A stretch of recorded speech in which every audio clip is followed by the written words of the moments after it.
Hello everyone. So in this video we are going to solve the sum or the example using perpetual inventory method.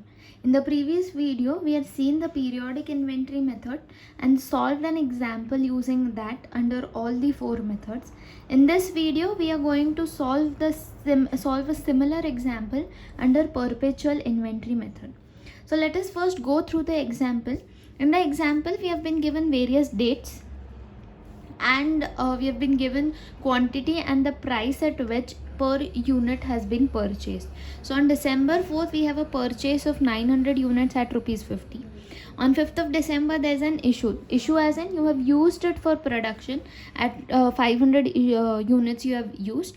Again I am repeating a point that I have already told you before कि यहाँ पे जो भी अपने को units का price दिया जाता है that is not the selling price, that is the cost. So when you are talking about issue of 500 units and the price has not been given, so that simply means you have issued it according to the method that you are using.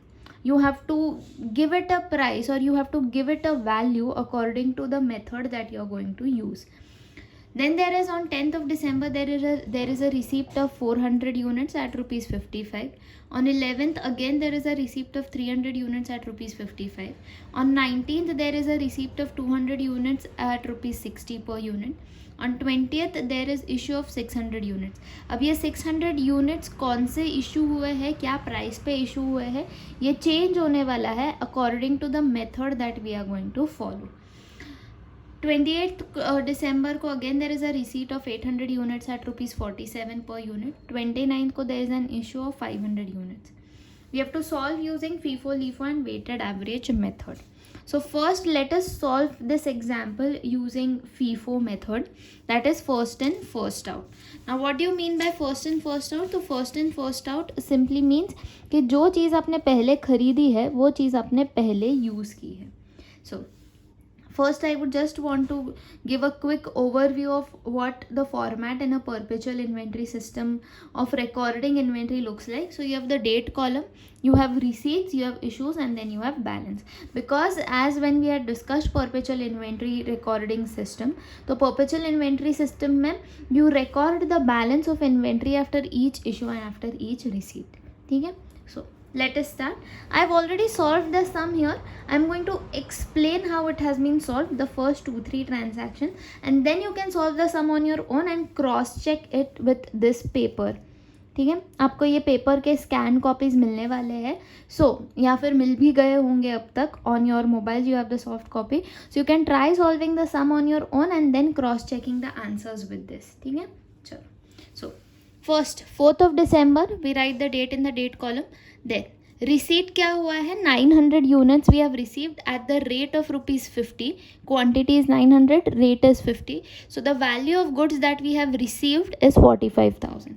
So now in perpetual inventory recording system we have to note down the balance after each receipt and after each issue.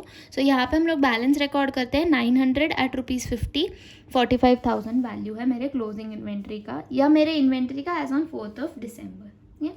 After that 5th of December you have issued 500 units. अब 500 units अपने को question में क्या price पे issue किया है ये नहीं दिया है. अब क्यों नहीं दिया है? Because according to the method that we are using we need to determine at what rate this has been issued. ठीक है. अब यहाँ पे irrespective of the method that we are using we have only one lot from which we can issue this 500 units. Do we have a lot to make a choice कि यार पहले कौन सा इशू हो रहेगा, नेक्स्ट कौन सा issue हो रहेगा? नहीं. So we have only one lot to think about. तो ये lot में से, ये 900 units में से आपने 500 units इशू कर दिए. At what price? तो obviously जिस lot पे आपने परचेज किया था उस lot पे आपने उसको यूज़ करने को निकाला. So this is at cost 25,000. Now what is the balance? Out of 900 units you have utilized 500. So balance is 400 units at rupees 50. 20,000 is the value of your inventory. Then we have recorded two more purchases, 400 units and 300 units at rupees 55 each, and then we have recorded the balance accordingly after each receipt. ठीक है। अब यहाँ पे you can see have recorded the balance in 2 different line so that I can differentiate between the lots, कि जब मुझे issue करना है so it becomes easy for me to determine which lot is first and which lot is second, ठीक है। तो इसके लिए यहाँ पे मैंने 400 ये जो 50 रुपीज़ का ये अलग से लिखा है और 400 जो 55 का है वो अलग से लिखा है, राइट, ठीक है। Next again we have recorded a purchase of at the rate of rupees 60 per unit. Now comes the transaction, now comes the entry wherein we need to determine the price or the lot according to the method. So 20th December को अपने 600 units issue किए हैं। अब अपन कौन सी method use कर रहे हैं? So we are using FIFO method. So under FIFO method we are going to issue the lot which we have purchased in the first place. तो अपना सबसे पहला लॉट कौन सा बचा है? यहाँ पे 400 यूनिट 50 रुपीज़ के बचे। So that is the lot that we are going to first use. The first lot is being used first, ठीक है, फाइन। सो अभी ये 400 यूनिट्स यूज़ हो गए। उसके बाद कौन सा लॉट है? तो 55 रुपीज़ वाला लॉट है। सो 55 रुपीज़ वाले लॉट में से because we are issuing only 600 units, तो बैलेंस यूनिट्स यूज़ हुए हैं ये 55 रुपीज़ वाले लॉट में से। समझ में आया है? पक्का 100%। अब इसके बाद बैलेंस क्या बचता है? तो 400, ये वाला 400 तो पूरा यूटिलाइज हो गया। So this is there is no balance left from this lot. What is left? ये वाले लॉट में से 200 यूज हो गए, सो 200 बैलेंस बचे हैं और ये दोनों लॉट वैसे की वैसे बचे हैं। So we are replicating that. समझ में आया है? पक्का 100%। So you go on doing this, you go on doing this for the last issue का entry also. You decide. I am not going to tell you how that entry has come. आप लोग खुद से try करोगे and then you will cross check, ठीक है। अब at the end of the sum what you get is you get a balance figure as on the last date. That balance figure is your closing inventory, ठीक है। अब आप उसको cross check करने के लिए क्या कर सकते हो? तो ये जो रिसीट वाला कॉलम का आपका टोटल है that is your total cost of goods purchased, ठीक है। जो इशू वाले कॉलम का टोटल है that is your cost of goods sold या cost of goods issued for production. This minus this आपको क्या मिलना चाहिए? आपका क्लोजिंग इन्वेंट्री मिलना चाहिए। So if this minus this is equal to your balance then you have solved your sum, right. समझ में आया है? पक्का 100%। You can cross check, solve it on your own and then cross check, ठीक है। Now will be solving the same sum और the same example using LIFO method. अब LIFO में क्या होने वाला है? तो ऑब्वियसली यहाँ पे जो भी हमारे रिसीट्स थे वो हमने सेम रिकॉर्ड किए हैं। The receipts are not going to change. I have recorded the receipt. What is going to change is over here. ये 20 तारीख की जो एंट्री है ये चेंज होने वाली है, ठीक है। अब व्हाट डज लीफो से? जो आपने लास्ट परचेज किया है वो आपने फर्स्ट इशू किया है। तो जब 20 तारीख को मेरे पास 4 लॉट्स है जिसमें से मैं इशू कर सकती हूँ, तो लीफो के हिसाब से मैं क्या करने वाली हूँ? जो लॉट मैंने सबसे लास्ट में परचेज किया है वो लॉट मैं सबसे पहले यूज़ करने वाली हूँ। So which is the last purchase lot? So it is the lot that I have purchase on the 19th of December। ये 200 यूनिट्स वाला लॉट। सो वो लॉट मैंने सबसे पहले यूज़ किया 200 units at the rate of 60, 12,000 rupees का। उसके बाद मेरे पास 55 रुपीज़ के 2 लॉट्स है। So I am going to issue 400 units from this lot, ठीक है। फीफो में हमने क्या किया था? सबसे पहले ये लॉट यूज़ किया था। लीफो में हम क्या कर रहे हैं? सबसे पहले ये लॉट यूज़ कर रहे हैं, फिर जितना बचता है वो पीछे पीछे के लॉट्स में जा रहे हैं। हम फीफो में ऐसे जा रहे थे, लीफो में हम ऐसे जा रहे हैं। समझ में आया है? So 400 units at the rate of rupees 55 from these 2 lots. I have used 22,000 के units from there. अब मेरे पास क्या बचा है? तो ये तो यूज़ हो गया, so this is not there.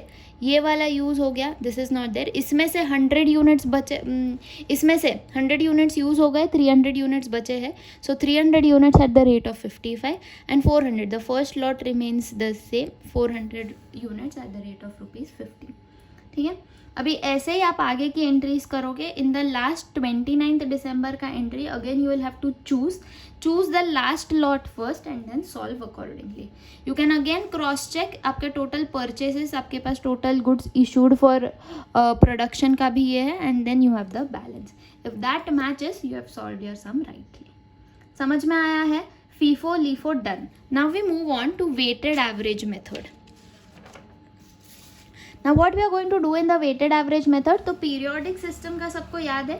What we did in the periodic system, periodic inventory recording system, हम लोग we used the total value of goods available for sale divided by the total quantity available for sale. So here we are going to do the same thing, but सिर्फ हम लोग ये चीज़ हर एक entry या हर एक issue या receipt के बाद करने वाले हैं. जैसे for example 900 units purchased at the rate of rupees 50, 45,000. What is the total value of goods available for sale? 45,000. What is the total quantity of goods available for sale on the 4th? 900. So 45,000 divided by 900, 50 is your weighted average price. Next 500 units आपने issue कर दिए 50 rupees पर आपने issue किए हैं 25,000. Now what is the cost of goods available for cell 20,000. 45,000 के थे उसमें से 25,000 इशू कर दिए. So 20,000 is the cost of goods available for sale divided by the quantity of goods available for sale 400. So this is your weighted average price 50. अब इसके बाद क्या हो रहा है, you are purchasing 400 units at the rate of 55 for 22,000 rupees. Again what I will do is I will decide what is the total value of goods available for cell by adding 20,000. जो previous balance है वो मैंने add किया 22,000 में. So the total value of goods available for cell is 42,000. What is the total quantity of goods available for cell? So previous balance 400, अभी का new purchase 400, 400 plus 400 800. So 42,000 divided by 800, my weighted average price comes to 52.5. समझ में आया है? What we are doing here is कि we are first determining the value and we are determining the quantity of goods available for sale and then we are determining the weighted average price. और एक example यहाँ पे और एक explain करती हूँ. यहाँ पे 300 हमने क्वांटिटी परचेज किया है फॉर 16,500 रुपीज़. ना 42,000 मेरा प्रीवियस बैलेंस है plus 16,500. So what is the total value of goods available for sale 58,500. What is the total quantity of goods available for sale 800 plus 300 1,100. So what is my weighted average price 58,500 divided by 1,100 53.18. ठीक है. So you go on solving. यहाँ पे when you are issuing 20th का जब आपका issue का transaction आएगा, so what price you will take here.